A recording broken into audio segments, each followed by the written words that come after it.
Hey, thanks for joining me. We're going to look at the crazy different revamp of Glory from Image Comics. I was going to say Extreme Studios, but I don't know if in 2012 when this thing came out, if Extreme Studios existed in any fashion. I think those studio systems were kind of done for because the industry had imploded and everyone kind of had to revamp what they were doing. But it was still Image Comics.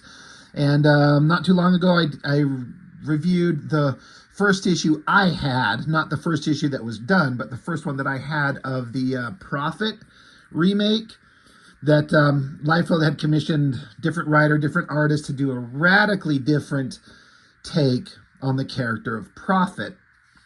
Prophet was never interesting. I mean, let's be real. Like, it's just not. Liefeld loved him and made him the center star of everything. And but there was never anything interesting going on. Like, let's be honest. And then that revamp, the one issue that I looked at, I did collect it for quite a long time. I think I might have collected the rest of the series as they produced it until it was done. I only had that one issue at the time, and I've subsequently gone out into my comic boxes and found the rest of them. And I have something like 12 more issues, something to that effect. It was interesting. I need to reread them. I haven't read them since the first time I got them, 12 years ago. But nothing stuck out, really. I didn't really love them. Now, with Glory here, I only have these two issues. And if you were to ask me, before I found these, dug them out, and reread them, what was my memory of them? I was like, not for me, didn't like it. I don't know if I would have said that they sucked. I'm trying to remember what I felt about these 12 years ago. All I know is as I remember coming out of them not being particularly interested. But having reread them, I've kind of completely changed my whole stance on it. Completely. I was kind of shocked at like how much I was like, oh, this is really interesting, actually. I'm kind of frustrated with myself that I gave up on it. I think part of my initial not being able to jump on board with it, and this sounds stupid, but the way that they render this character, she looks like a giant man, in terms of body proportions, as opposed to the standard kind of Liefeld or Image Comics hot girl type stuff with the huge boobs and the tiny waist and lots of skin showing and over-sexualized. All the stuff that I kind of bitch about in some of these comics, like, yeah, you know why they do this, and it's kind of silly, it's kind of embarrassing. And then we run across something where they go to the exact opposite end of it to make the physicality of the character not something to be sexualized, but to be strong and powerful. And I have a whole new appreciation for it.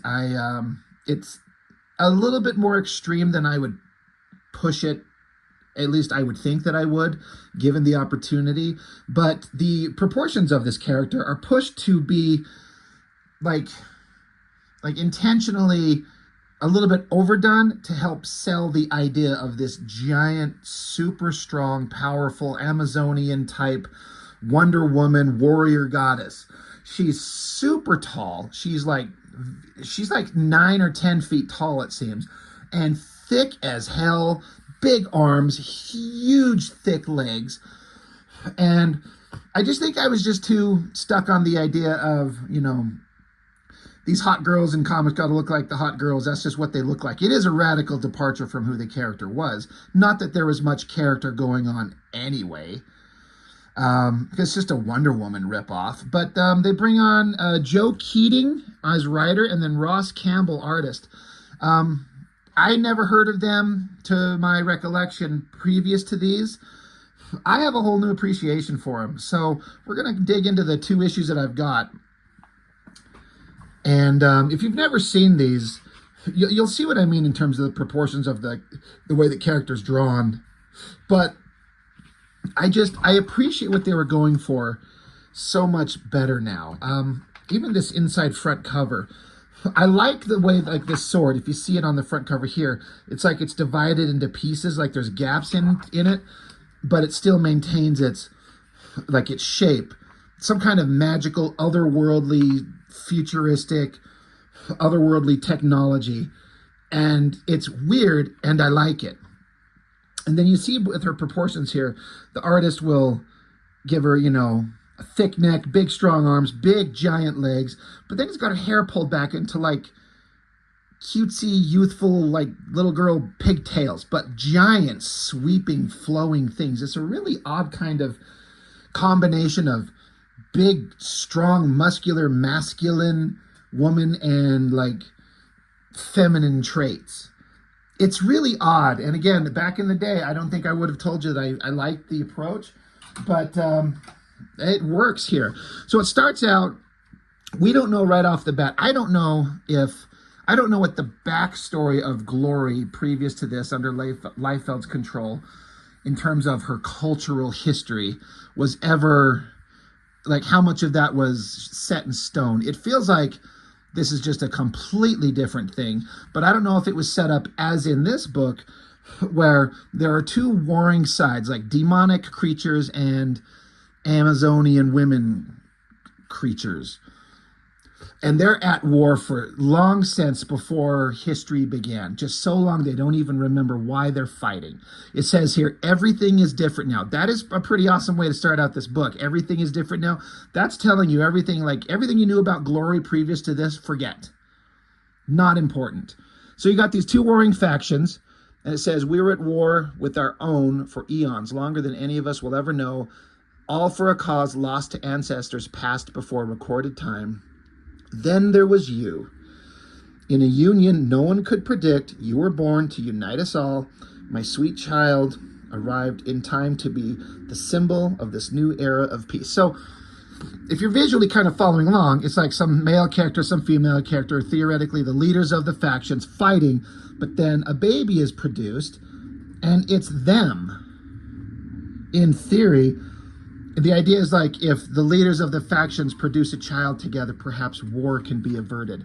I don't know the history of Wonder Woman. I do know that in that first Gal Gadot Wonder Woman movie, that was kind of a similar thing where Wonder Woman was created to be a weapon to end the war. So I don't know if that's any kind of connection. But now she's like grown up to be like a kid. And so it's starting out with those thicker proportions. And she's talking with her mother. The mother's saying, my dear Gloriana, now ready to leave us as suddenly as she came. And Gloriana, as a kid, she says, this was supposed to happen sooner than later, Mother. You know how long I've dreamed of Earth. The mother says, I do. I still don't understand why. You have a purpose in our realm. What could their world possibly offer? And so Gloriana says, I do have a purpose, one I've trained for. For how long? Almost 500 years? You've prepared me to lead in a time of peace or fight in a war which may never come, day in and day out. It's past time for something new. So it's saying that she's 5 centuries old at this point, so still a child, but ancient by human standards. And she's like, I want to go out into man's world and explore it and see it. So there's a Wonder Woman-ish connection. So it shows these varying scenes of her like gearing up. Shoes, gauntlets on her wrist, headdress. The mother saying, are you ready, dear? And she says, am I ready? I've spent centuries waiting for this. I'm ready for anything. So again, gives credits. No one's whose name that I recognize previous to this. And you know, again, when I do kind of remember when I looked at this, I thought that I didn't really care for the art style, but this Ross Campbell is pretty damn good, like really good. It's just a different approach, and it's clear and it works. Even this is kind of silly. Like, so now we got Glory, big splash page. She's clearly in World War II, and she's punching down, smashing this tank open, sending Nazis flying. She's got like a Nazi, presumably because she's fighting on the side of American soldiers. So I'm going to assume that's a Nazi. It's got the swastika on there. She's got one of their arms in her hand.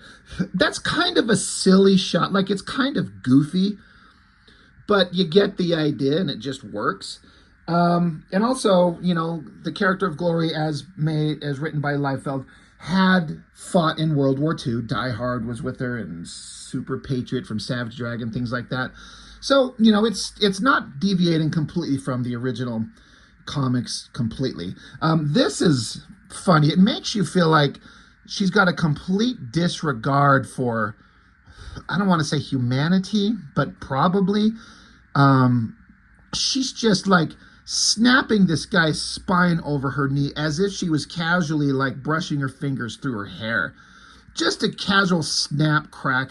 Now, you're at war. This is a Nazi soldier, but you're so overwhelmingly powerful. The standard superhero thing is to give a person a chance to surrender, to show them the right way, to give them the opportunity. This version, this character, she's just snapping him in half. Now, again, it's war. The rules of morality tend to get blurred at best and completely, out the door at worst. I just thought that was a really interesting kind of portrayal of, this gives me some kind of insight into who she is. The soldiers coming up, you sure know how to punch a tank, Ms. Demeter. So she's Gloriana Demeter. So the American soldiers, we really appreciate all your fine work. You're going to be coming to America with us, right? She says, thank you for the kind words, General, but I'm not fighting with you for the sake of your country. I'm here to do what feels right. The soldier says, the boys back home look mighty disappointed. We've sure been talking you up. Where are you going to go? And she just says, where I'm needed. So she's talking about doing the right thing. Like, okay, all right, that's, a proper superheroic kind of stance. Just kind of contrast against her just casually snapping this guy in half. So then it cuts to setting up some kind of mystery to the story. There's this young girl, this other person, this human, it's all text where she's kind of explaining to us, the reader, how she's been dreaming of Glory, like in her dreams for years. She's like, wakes up as a little girl, Mom, Glory just fought some Nazis. And the mom's like, yeah, that's great. Go back to bed. She's telling her friends about it. She would grow up, and it says here, like, she got interested in other things, but every night she kept having dreams of Glory. And then each dream, never one to repeat. It was a different dream, and it was telling a whole expanded kind of story of this person. She doesn't know why it's happening, but then the dream started going on a loop and repeating. And they were the same over and over again. So she got a plan as she got older. She started, this girl, for what, because this character, who they know exists in the real world, she's going to start trying to track her down. Like, where is she? Where did she go? How can I find out about her? She's in my dreams. There's a reason for this, and she wants to know. So now we cut back to the end of World War II. This was what I felt was one of the most interesting, probably the most interesting scene in this whole book, because we're seeing Supreme, Liefeld's version of Superman, who became really awesome when Alan Moore took him over and was writing him.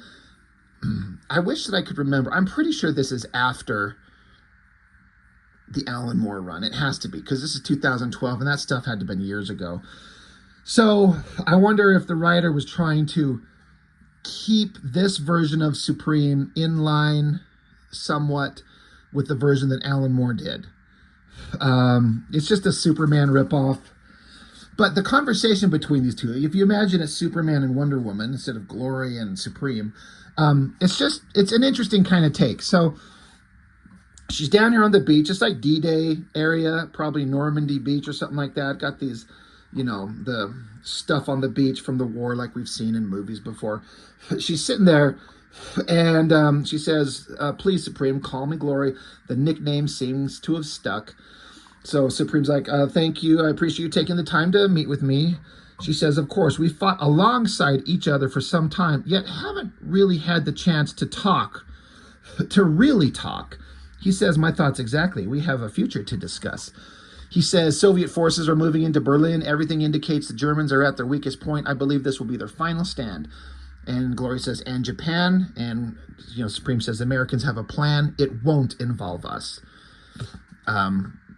She's like, so we're finally nearing the end. He says, it appears so, which is why I'm here.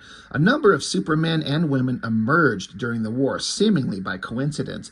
I've kept my eyes on all of them, closely observed how they acted and predicted their intentions and analyzed their strengths, judged what they're capable of, and determined their role once the war is over. Only one thing was made clear. I don't trust any of them. I don't trust them, any of them, especially you. He says, you're more powerful than the others, second only to me. Furthermore, you're reckless. You certainly don't respect any higher authority. I've never seen you take an order. Your behavior is unacceptable. So he's coming down to tell her that he doesn't think that what she does is right according to his moral code.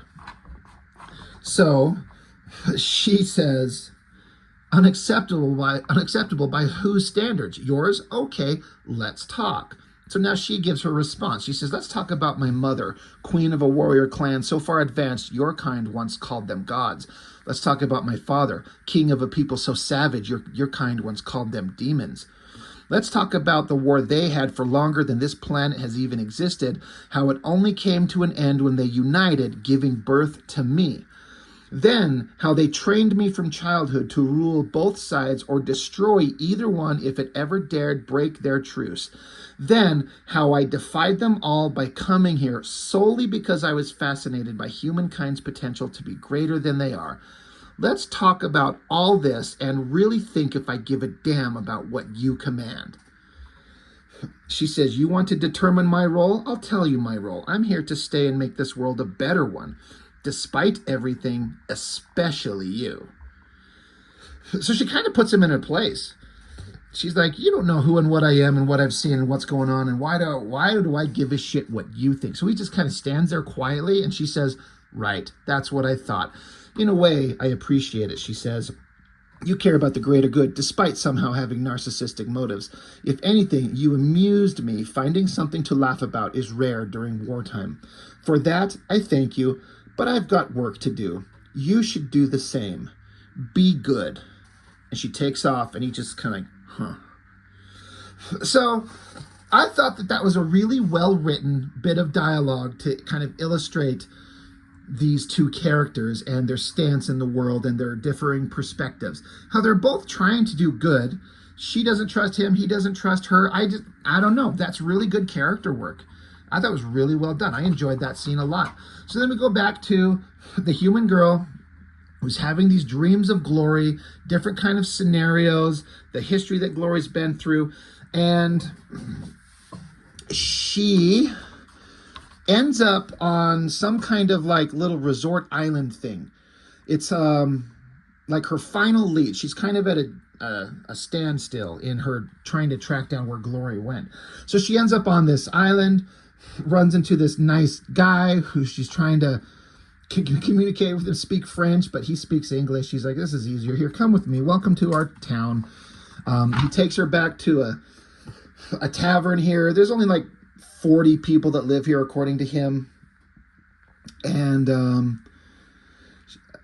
this guy's like, hey, I know someone here who is really good at taking tourists and showing them around here. This person that lives here with us will show you around. She'll give you all the answers you need. So he says that this person, her name is Gloria.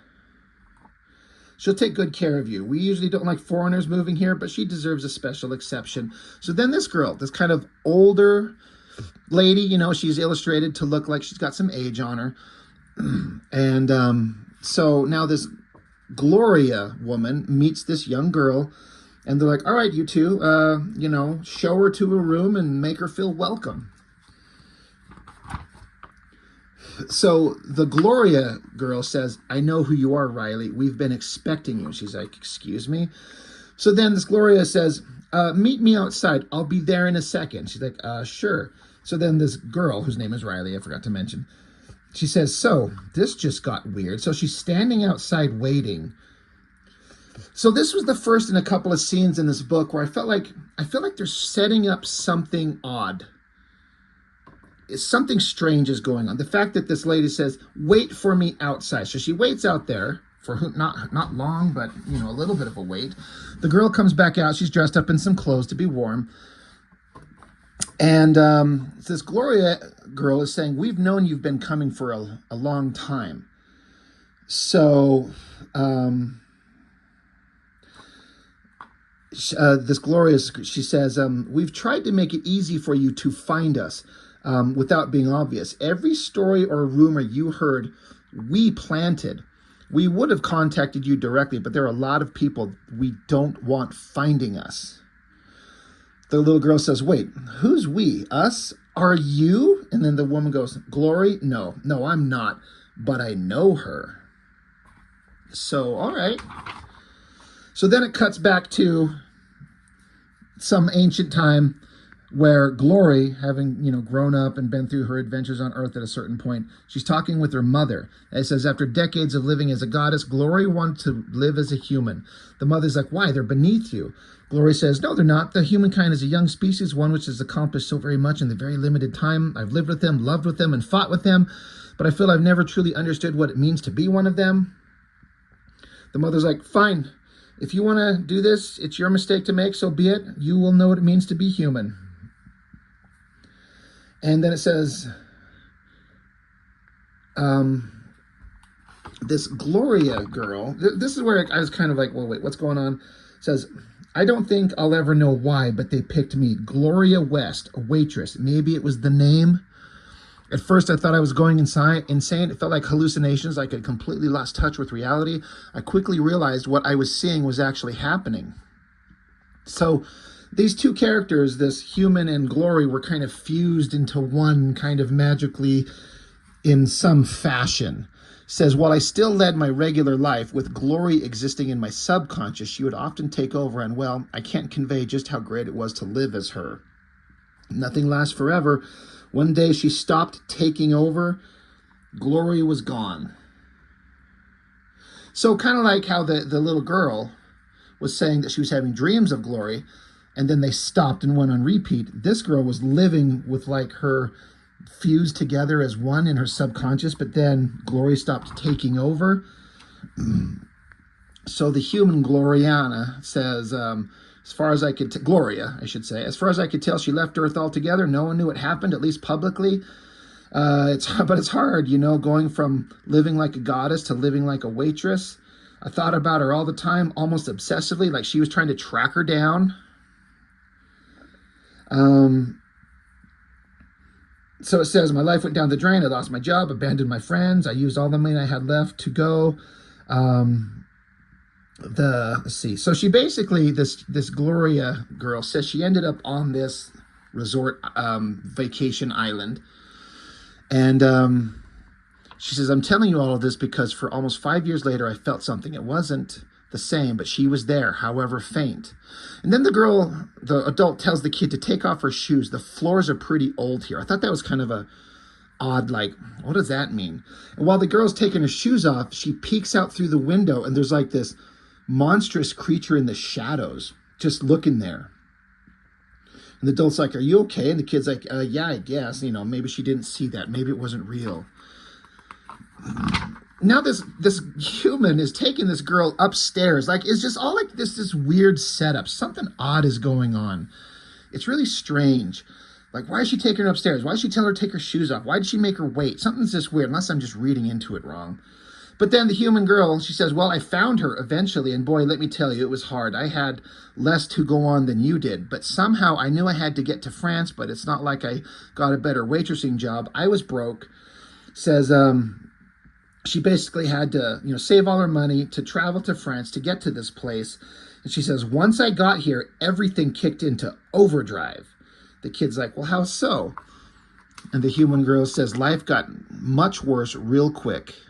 Luckily, I had some unexpected help. So it's like it's showing the human woman being surrounded by these demonic monsters, but then suddenly they're all slaughtered and dead. And so the human girl is just saying, things got better, but they were never good. The kid says, you found Glory, right? Didn't she help you? That's what happened. You came here and you found Glory. The human girl says, well, yes, but here's the thing, Riley. There's Glory lying in a bed, like with medical equipment beat to shit. It says Glory was broken. The kid says, oh my God. The human girl says, someone did something really, really bad to her. And I think they're coming back. So, and that's the end of issue 1. So it's all set up And, you know, we're setting up that she's this insanely ancient, hyper powerful warrior woman, you know, Wonder Woman, basically, who has never been defeated and takes shit from nobody. But somehow she disappeared and was gone. And now she's come back, but she's like got her face bandaged up. She's got all these medical like lines running into her. Something horrible. Who could do this to Glory?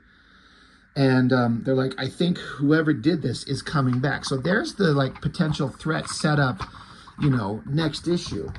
So book 2, I gotta say, I love this cover. This angry face of Glory was kind of divided in half, like monstrous on one side and kind of like human but still angry on the other. Really neat looking.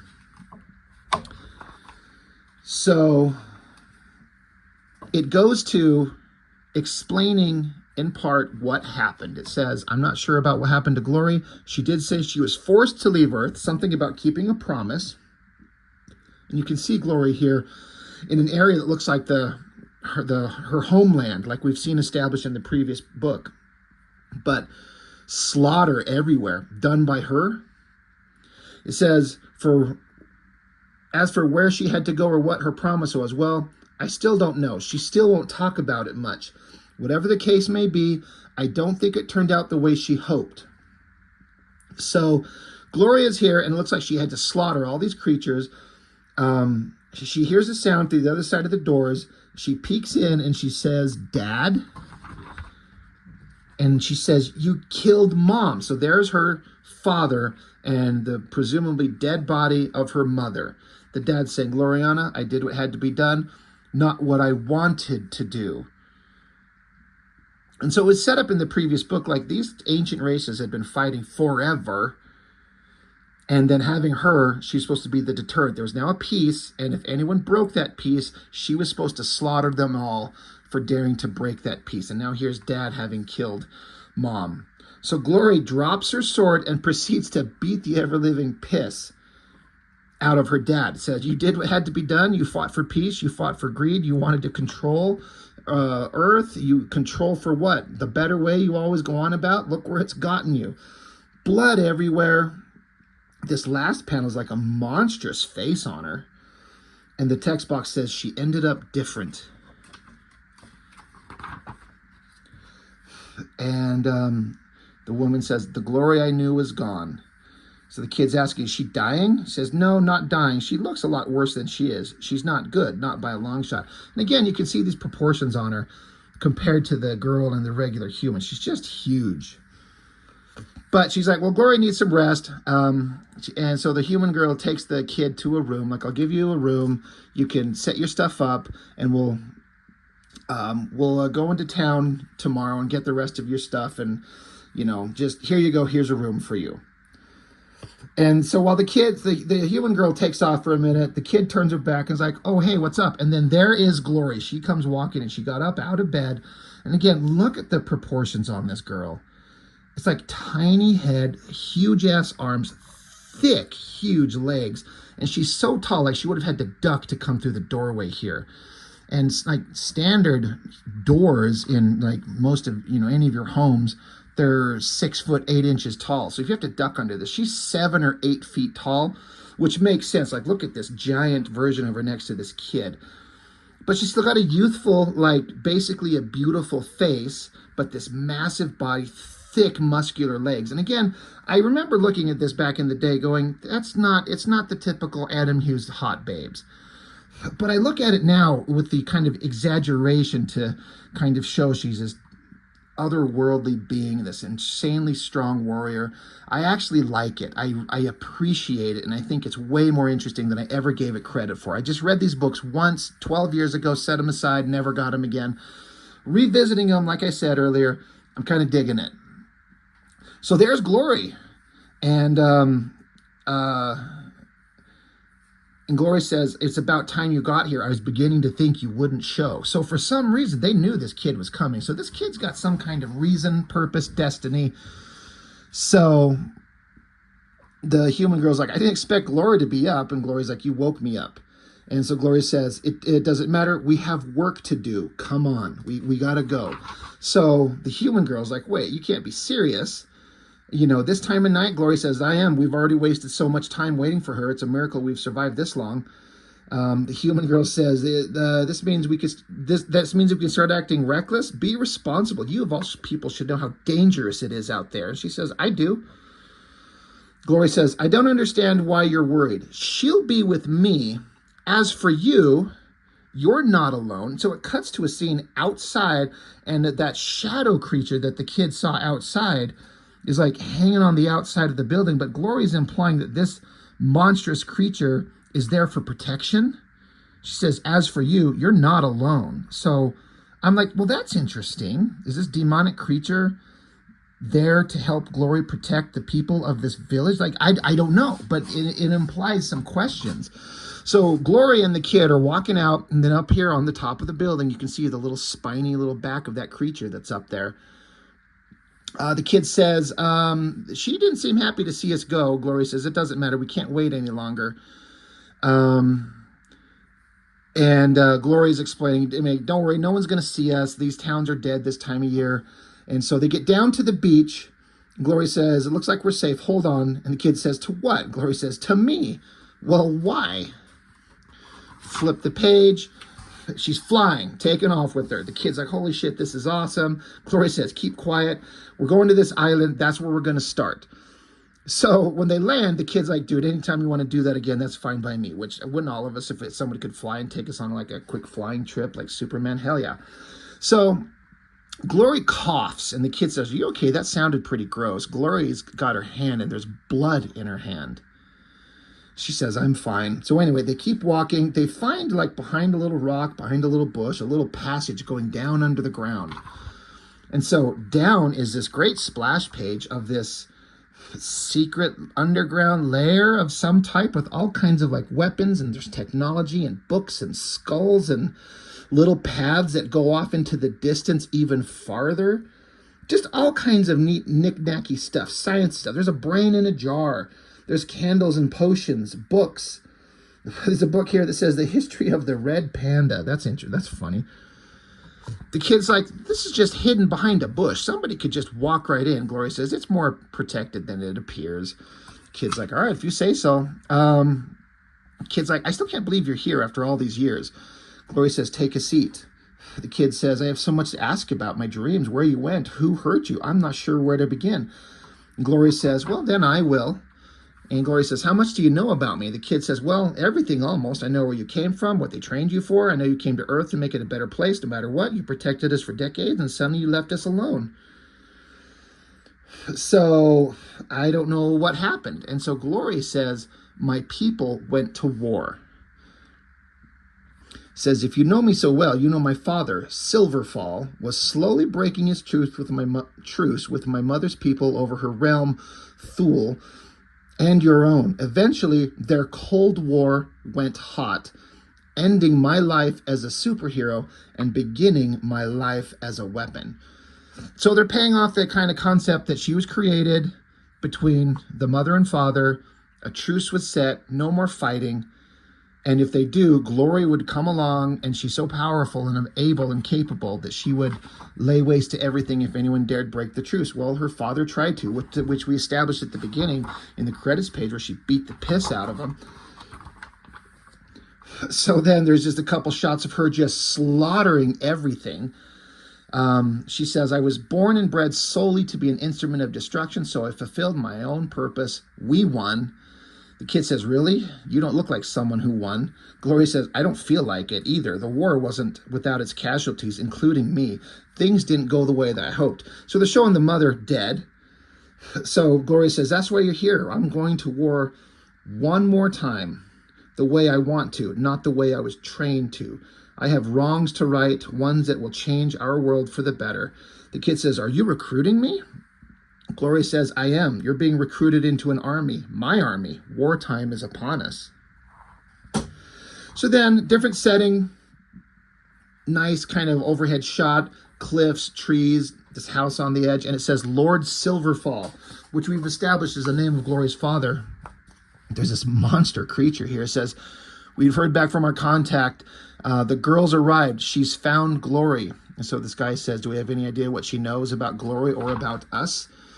Does she know we have Gloriana's mother? This monster says, not yet, but we're expecting to hear more soon. So Silver Falls says, stop expecting, start knowing. I know my daughter well. If Gloriana knew what happened to her mother, where her body ended up, war would begin anew. We need to make sure that doesn't happen again. And so Silver Falls got terrible scars all over his face from his battle with Glory. The creature says, understand, I'll pressure our contact. Is there anything else? He says, no, not for now. Not until we know more. That will be all. So the creature leaves. He just stands there silently by himself. And then from off panel, a voice says, you do realize you're asking the wrong questions about Gloriana, don't you? It could be much worse. And so Lord Silverfall, he looks, Glory's father, and we flip the page to the final page of the book. It's Glory's mom. And she's saying, does our daughter know that I'm alive? And it was established that Glory thinks that she's dead, which is why Glory went nuts and started killing her father. So mother is still alive. And that's the end of the issue. And for some stupid reason, I stopped collecting it. And I want to know what happens next. I'm curious to know how this plays out. So I'm going to have to see if I can't seek out the rest of the run. I want to know what's going to happen. I've got a greater appreciation for this book. The writing's great. The art is great. The coloring's great. I'm interested in the story. I don't know. I guess it didn't catch me at the right time 12 years ago when I started reading it. And I was just like, this is stupid. Not interested. Well, now I am. So, yeah, I'm curious for those of you out there watching my channel that have read this. What do you remember? Does it continue to be good? Does it satisfy? Because I want to find more. I need to get these books. Interesting little blood strike. Little backup here because I guess they're relaunching the book. I bet you this version of Blood Strike has his dick attached. If you know, you know. So anyway, I guess that's all I've got. Like I said, much better than I ever gave it credit for. And I want to know more. I'm on board. I'm kind of all for it. So, hey, a character created by Liefeld that's awesome. And it's because it's in the creative hands of someone else. And these are awesome. So I guess that's all I've got for now. Thanks for watching. I'll see you next time.